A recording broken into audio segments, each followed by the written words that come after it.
mungkin kita menorehkan bakti atas nama jiwa dan hati tulus ikhlas.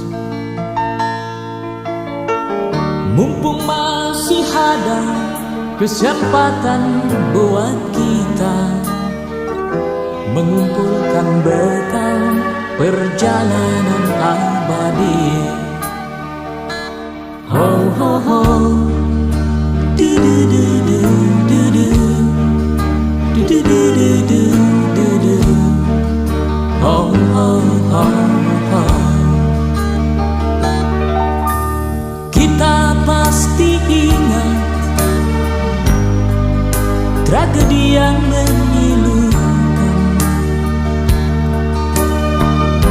Kenapa harus mereka yang terpilih menghadap?